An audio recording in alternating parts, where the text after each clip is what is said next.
মাজবাটত ভয়ংকৰ গণধৰ্ষণৰ ঘটনা মাজবাটত উপস্থিত অসম চৰকাৰৰ মন্ত্ৰী উৰ্খাও গৌৰা ব্ৰহ্ম এনে ঘটনাক লৈ লজ্জিত সমগ্ৰ অসমবাসী অন্যায়ৰ বিৰুদ্ধে জাতি ধৰ্ম নিৰ্বিশেষে ওলাই অহা ৰাইজক ধন্যবাদ মন্ত্ৰীগৰাকীৰ দুখীয়ে শাস্তি পাবই লাগিব বুলি মন্তব্য দুখী যাতে কোনো কালে হাৰি নাযায় তাৰ বাবে আৰক্ষী কঠোৰ নিৰ্দেশ দিছিল মুখ্যমন্ত্ৰীগৰাকীয়ে যুৱতীগৰাকীৰ শিক্ষা আৰু স্বাস্থ্যৰ দায়িত্ব বিটিআৰ পৰিষদীয় চৰকাৰ আৰু অসম চৰকাৰে যুটীয়াভাৱে ল'ব বুলি মন্তব্য জিএমচিএইচত উন্নত চিকিৎসাৰ বাবে যুৱতীগৰাকীক লৈ যোৱা হ'ব বুলি মন্তব্য মন্ত্ৰীগৰাকীৰ নিউজ ডেস্ক ৰিপৰ্ট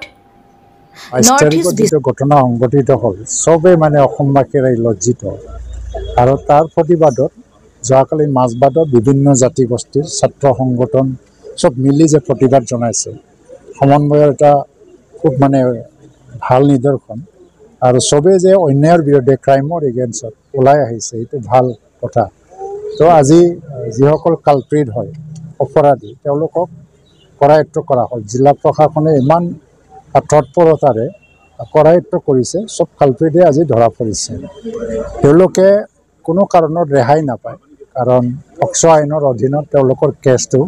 দিয়া হৈছে আৰু পক্সো মানে কি নাবালিক ছোৱালীৰ ওপৰত যিটো এটা নিৰ্যাতন যৌন নিৰ্যাতন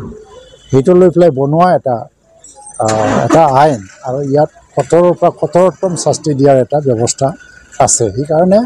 তেওঁলোকে শাস্তি পাবই ইয়াত কোনো কথা নাই আৰু সামাজিকভাৱে ৰাজনৈতিকভাৱে সবেই এইটো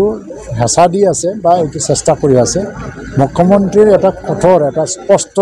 নিৰ্দেশ আছে যে তেওঁলোকে কঠোৰৰ পৰা কঠোৰতম শাস্তি পাব লাগে তেওঁলোকে পাবই আৰু যিসকল পৰিয়ালৰ সদস্যৰ পৰা আৰম্ভ কৰি ভিক্টিম যি ভুক্তভোগী ছোৱালী তাৰ কাৰণে পঢ়া শুনাৰ কাৰণে হওক বা পৰিয়ালত যি ধৰণে সাহায্যৰ প্ৰয়োজন হয় এই সম্পৰ্কে বিটিচি যিটো পৰিষদীয় চৰকাৰ আমাৰ ডেপুটি চিফ ডাঙৰীয়া ইয়াত উপস্থিত আছিল গোবিন্দ বসুমতাৰী তেখেতসকলে এটা আশ্বাস দিছে যে ইয়াত এটা ব্যৱস্থা লোৱা হ'ব আৰু অসম চৰকাৰৰ তৰফৰ পৰাও যিটো উন্নতমানৰ চিকিৎসাৰ ব্যৱস্থা গুৱাহাটীলৈ লৈ যাব লাগিলে লৈ যাব কালিয়ে লৈ যাব বিচাৰিছিল কিন্তু পৰিয়ালৰ তৰফৰ পৰা তেওঁলোকে যাবলৈ সাজু নাছিলে আৰু আজি যদি যায় আজিও আলোচনা কৰিব কৈছোঁ মই বেছি আমি লৈ গৈ পেলাই উন্নত চিকিৎসা দিবৰ কাৰণে ব্যৱস্থা আমি কৰিম ষ্টেট গভৰ্ণমেণ্টৰ পৰা